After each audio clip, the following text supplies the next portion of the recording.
If you're working stripes in the round and you want to introduce a new colour and not have a jog between the start of one round or the end of one round and the start of the next round, this is how you'll go about doing it. This green colour is my new colour and the pink is my original colour. I've knit one whole round in my new colour and I'm coming back to the original, and I want to see how I go about making sure I don't have that jog. So all you want to do is take the leg of the stitch from the row below the original colour, put it up on the needle with the new colour and knit those two together.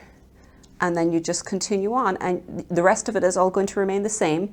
Every time you introduce a new colour, on the second round when you need to go introduce that colour, just pick that leg of the stitch up from the row below and knit it with it.